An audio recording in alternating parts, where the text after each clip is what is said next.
Hello and welcome to National Focus for Wednesday, May 29, 2024. I am Adicia Burton.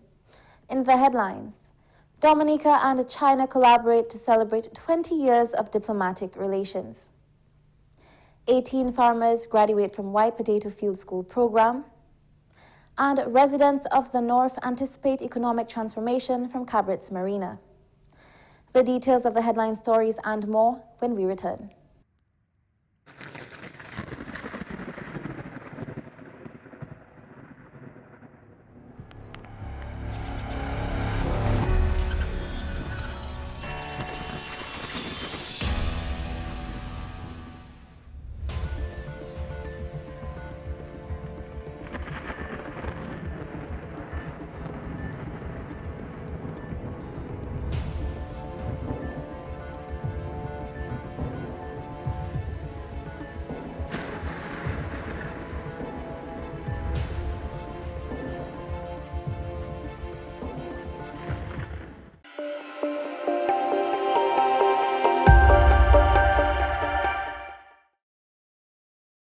Welcome back. As celebrations continue in honor of the 20th anniversary of diplomatic relations between Dominica and China, a cultural infusion performance was held to highlight the cultures of both countries. The ceremony was held at the Alias Forces on Tuesday, May 28, 2024, and was attended by President of Dominica, Her Excellency Sylvanie Burton, members of Cabinet, among others. Though being separated by over 14,000 kilometers and vast oceans and speaking different languages, China and Dominica have always worked together toward the same goal. Our relationship features solid political mutual trust and mutual understanding and support, and has made a shining example of equality, mutual assistance, and win-win cooperation between countries of different sizes. It is based on shared qualities of openness and inclusiveness, love for peace and justice, and the pursuit of independent development. His Excellency Chu Mao-ming stated that the cultural performances from both countries signify the friendship between Dominica and China. Just like today's performances, although in different forms, they carry the two people's common love of art, the warmth of cultural exchange, and most importantly, the cherishing of friendship between the two countries. And today, the interactions of cultures will undoubtedly be another powerful example of our deep friendship. Thank you, all the guests and friends present tonight. Thank you for your support of the friendship between the two countries. Meanwhile, Acting Prime Minister Honorable Dr. Irvin McIntyre says the sharing of each other's culture is a natural progression of the 20-year friendship. Over the past 2 decades, our nations have built a friendship based on mutual respect, cooperation, and shared progress. And it is fitting we also share our culture, traditions, and art history tonight. China has been a firm partner in Dominica's journey towards development, providing support in infrastructure, health, education, trade, and now through this cultural exchange, we strengthen our friendship even further. Ambassador, we welcome this opportunity to share features of our distinctive cultures and traditions, and to deepen the bonds of friendship which we have developed over decades. Dr. McIntyre added that Dominica remains committed to the development of the friendship between the two countries. I assure you that Dominica will continue to embrace these activities which demonstrate the depth of our respect and affinity towards each other. You can be secure in the knowledge that Dominica is a true and loyal friend to the People's Republic of China.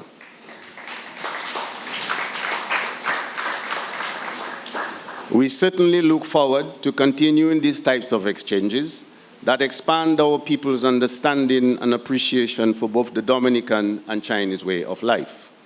The ethnic song and dance troupe of Hubei province has come to share with us their cultural expressions through dance performance, and I know we are all eager to experience the talents and skills that will be on display this evening.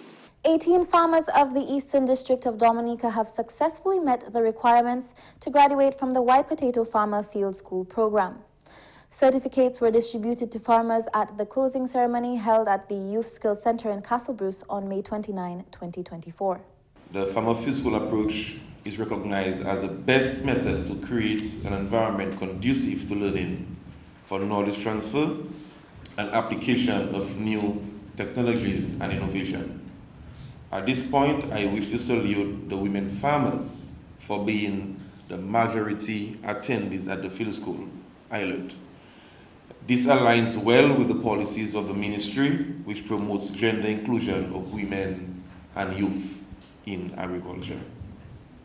Ladies and gentlemen, given the ministries and our initiation and activities to increase our contribution to GDP by 700 million by the year 2030, the expansion and increased productivity of the white potato subsector is paramount. The program saw the introduction of the white potato crop to the east, a newly accomplished feat for the Eastern agricultural region. Because we had never grown potatoes in the East agricultural region, we saw it fitting. I think this is the only region in the country who has not grown potatoes before. And over the last couple of weeks, the farmers attended sessions on the field. You toiled the soil, you attended irrespective of the time and the day, and you participated by learning and doing. And for this, we would like to congratulate you, and we're happy to be here to support you. We would like to applaud you, of course, to pass on that knowledge to your neighbors, to your children, to your friends. Let them know that potatoes can grow in the East. And let them understand that you went through the Farmers Field School, you saw it happen for yourself, so you learned by doing. Senator Honorable Auster Lockhart says the introduction of white potato crop adds value to the agricultural sector through diversification and increased food security. The shift from traditional crops to the introduction of white potato cultivation marks a significant and strategic move in our efforts to preserve and enhance food security. Diversifying crop production is essential for building a resilient agricultural system capable of withstanding various challenges, including climate change, the market fluctuations, and of course, pest outbreaks. By incorporating white potato into our agricultural stock, we are not only expanding the variety of crops available, but also ensuring a more stable and secure food supply. The White Potato Farmer Field School was a result of the collaborative partnership between the Ministry of Agriculture, Fisheries, Blue and Green Economy, in collaboration with Sustainable Agriculture in the Caribbean (SAC) project, and in partnership with Caribbean Agricultural Research and Development Institute, CARDI. Parliamentary representative for the Portsmouth constituency, Honourable Fenella Wenham Shepherd, says the impact of the Cabrits Marina on the people of Portsmouth and Cottage is expected to be significant. The groundbreaking ceremony for the multi-million-dollar facility took place on Saturday. The Cabrits Marina, long-awaited project, and the benefits of that for us is that we're going to see the economic contribution, especially. We'll have a number of people employed on the project itself, and moving forward, we're going to have a number of skilled individuals, I am certain, coming out of that. Even in the construction phase, I'm sure there's going to be the opportunity for hands-on learning for some of our own Dominican contractors and Dominican laborers. We will also see the creation of jobs, as well as we have our people in accommodation and in the food and beverage industry. They're going to need more hands on deck to be able to supply food and beverage for people working, as well as people coming to the island once we've finished the project. A yacht marina in Portsmouth is expected to bring about a much better outlook on life for many families in terms of employment opportunities and livelihood prospects. Once you have people receiving funds, that spirals into a whole new different world. We have a father who goes to work at the marina. He's now able to better provide for his family. And once that is done, then the children are happier, wives are happier, and that too can either cause new initiatives to come on board and for people to be more relaxed generally. And that is what a working government does. That is what it ensures, that there's an equal playing field for all of the stakeholders in whichever category they belong. Job opportunities will be created in both the construction and completion phases of the project. The parliamentary representative is again appealing to residents to position themselves to take advantage of the expected economic opportunities which will be created by the marina. We also look forward to the high-end businesses.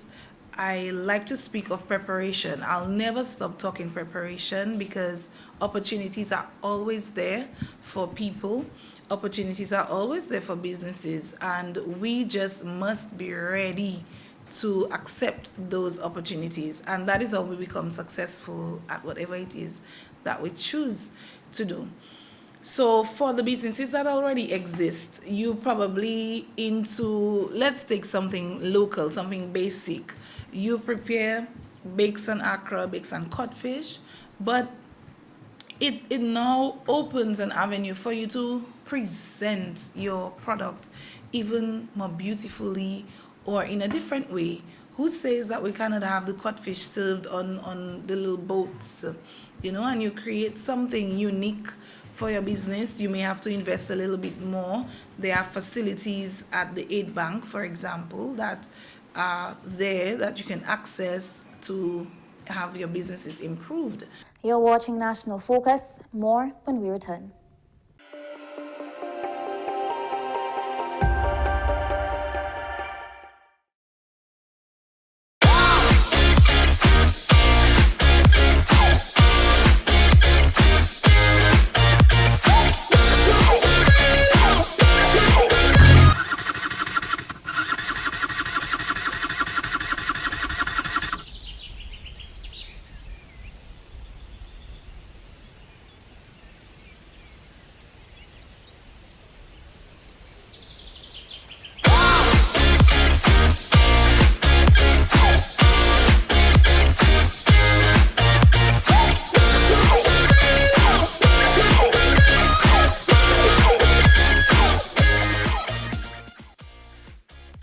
Ride safe, wear a helmet, safer roads in the nature aisle. This message was brought to you by the government of the Commonwealth of Dominica. Welcome back. The $200 million EC Cabrits Marina holds tremendous potential for the people of Portsmouth and the entire North. Here are a few residents of the area who are looking forward to the economic transformation which an enhanced yachting sector will bring. The system I went in is a good vibes. The marine system is a good vibe. I've been traveling through the Caribbean and I see marinas and I see what it benefiting to the people. So I say it's a good vibes for if I don't see it, my children will see it. And there's a lot of vibes for it. I have a lot of skills man that are wrong that can do the job, like vanishing and do little maintenance on boats. There have a lot of guys that could do that as well. So in the marina vibes is a good vibes for Dominica. As we know, in Dominica, we operate, our tourist season operates within a 6-month span, from November to June. So we're very seasonal, and operating tourism, being a tourism operator, operating tourists during 6 months can be very tough, But with the inclusion of a marina, where yachts are going to be able to come in and stay during what we call the off-season, that's going to really expand the direction and the path that tourism is going to take, especially in the north of the island where Portsmouth has always been famously known as a yachting community. So having the inclusion of a marina can only mean positives, and it's just an icing on the cake for what we already have existing, that yachts now can come in, spend an extensive period of time during maybe some parts of even during the hurricane season, because they have protection from the elements. So I just see it as icing on the cake, and growth, real growth towards our tourism sector. I live all my life in Portsmouth, so I know the area. And that talk about the marina, which should have been done a long time ago. Now it's time for it to happen. I think it's good in a way that all of us could really benefit for the interest and the good living, whatever it is for us. It is good. It is very good because it's long time that marina there, I hear about it since in the time of Miss Charles. I hear about that marina in Portsmouth. I used to live I born in Woodford Hill, but I come down here and check a job. So when I get the job, I ask for a job here, but I work in here for the past, I going for 5 years since I working on that beach. But the marina for you is a good move? Yeah, and I live in Portsmouth, but I live Grenville.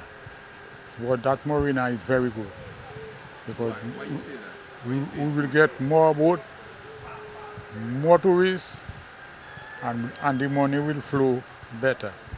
I believe it will benefit a lot of people in the Portsmouth area, especially those with the connection in the tourism department.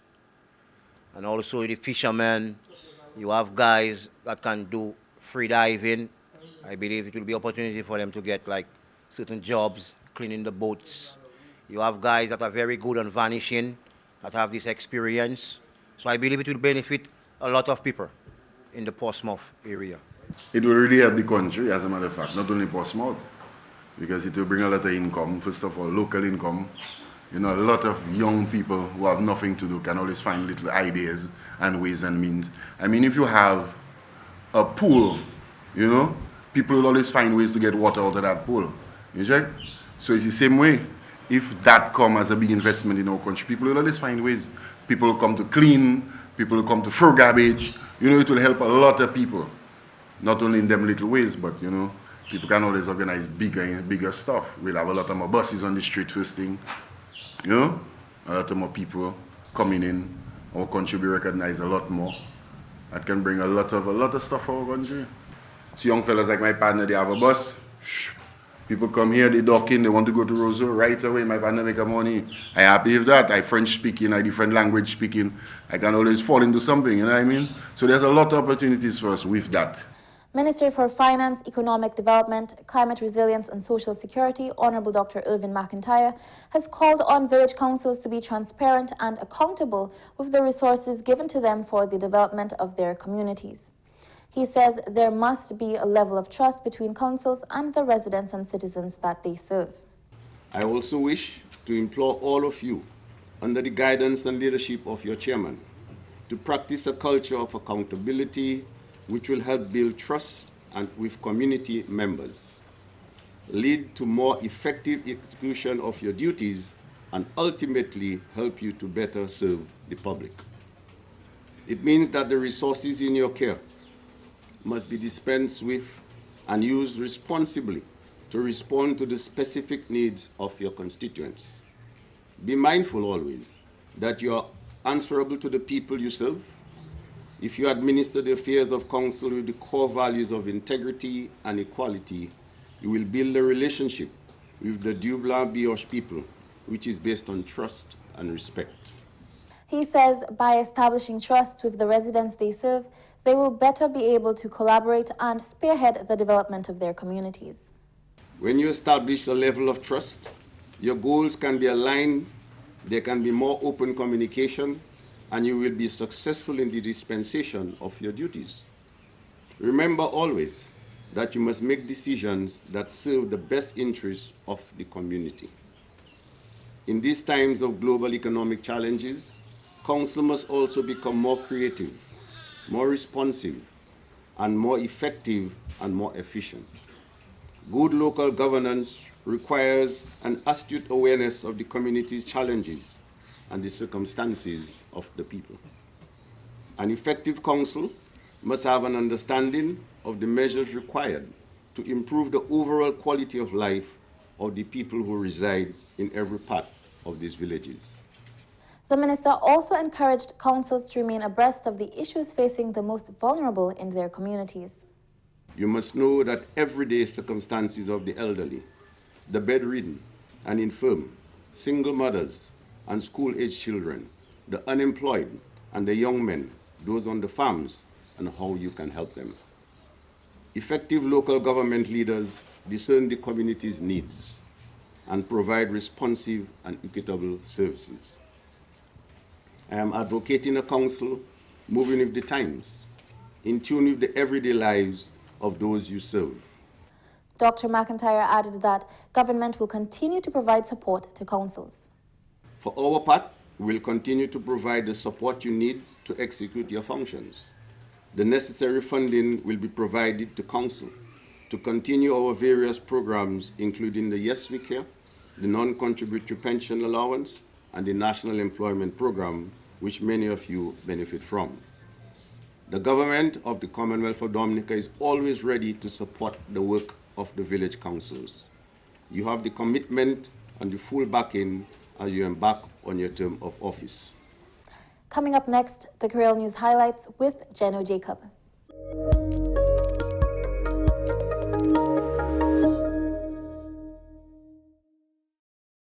Bienvenue à ce nouvel en créole, nom monsieur Gis Jacob. Dominique bénéficie de Marina Cabrits, ville Guantas et puis ville au nord pays qui bénéficie après le gouvernement bâti une marina en Cabrits. Marina qui coûtait 75 millions de dollars US pour bâtir, ça c'est 201 millions de dollars ici et qui accommodé plus que 100 yachts. 2 000 yachts qui viennent Dominique tous les années. Petit yacht 50 pieds et puis gros yacht 150 pieds qui viennent au Sawantué, qui Sawantué en Marina. Par le plat pour Guantas, Fenella, Wenham, Shepard, dit Marina qui est transformée Guantas. Gouvernement, ça c'est qui traîne autant de jeunes gens en affaires occupation yacht. Marina qui mène autant de business en affaires touristes et puis d'autres développements économiques. Marina qui est ouvert en 18 mois. Ministre agriculture tient l'école pour planter qui a planté patates anglais en l'est pays Dominique. Ça fait aujourd'hui, nous parlons EP Extension Officer Emmanuel Joseph contre l'école Salah. Aujourd'hui, nous venons pour faire une graduation pour cette femme qui a travaillé puis nous dans ça nous une femme field school l'école pour femmes. Ils étaient capables de planter patates blanches, ça nous connaît comme white Irish potato. Ils étaient capables de planter ça. Et puis, ils ont tapé plan, ils ont tapé chemical, ils ont tapé l'autre des autres ressources pour faire le programme là en succès. Ils ont planté patates là, ils ont commencé, ils ont tiré zèbre là, ils ont tiré, ils ont fouillé terre là, ils ont servi force et puis après ils ont servi machine. Après ça, ils ont commencé, ils ont planté ces plants là et puis tous les mardis, tous les semaines, tout ce monde-là, ils étaient venus, ils étaient observés, ils étaient point record ça qui a fait, parce que ça était très important pour le programme-là. Ils étaient pour observer et puis écouter ça, ils voient. Il dit ça planté, tu as observé à l'école là. Nous avons observé tous les mardis, nous avons observé avant nous travail. Le premier but que nous avons fait, c'est observer avant de faire pièce de travail. Observer si on est verre à manger, am feuille, am plan là, si on est am fungus qui a affecté ces racines là, tout ça. So, c'était une bonne expérience. Quand jeune homme là dit, il y a une expérience là nous apprendre c'est les là nous planter. Les nous planter tant là c'est chaud. Et puis après il était chaud, nous taper et puis grain la pluie en parmi soleil chaud là. So, terre là c'est bon terre, c'est terre sable, terre la rivière. Les au cas servi terre sable, les soleil là chaud, sable là ka vini chaud plus vite. So les là nous planter était en tigeant tout ça. So, nous apprenons ça qu'on laisse et puis nous catchons ces fameuses-là. L'autre fois, ils ont planté ça en mois septembre, octobre, novembre, décembre. Célébration qui a continué pour 20 années diplomatiques entre Dominique et puis pays chinois. Ils ont tenu une célébration culturelle hier en Alliance française. Pour le président Dominique, sa sœur Excellency Sylvanie Burton attendait. Membre cabinet était là aussi. Président dit célébration qui a signifié l'amitié entre Dominique et puis pays chinois. Honorable Dr. Irvin McIntyre qui a agi comme Premier ministre Dominique et des démonstrations culturelles Dominique et puis pays chinois. C'est un progrès naturel après 20 années. Ça, c'est tout à ce nouvel en créole. Non, mon cher Geno Jacob, au revoir. And that's all for this edition of National Focus. Be sure to follow GIS Dominica on Facebook, YouTube, and on Twitter. You can also drop us an email at gis@dominica.gov.dm. From all of us here on the GIS News production team, I am Adicia Burton. Thank you for watching.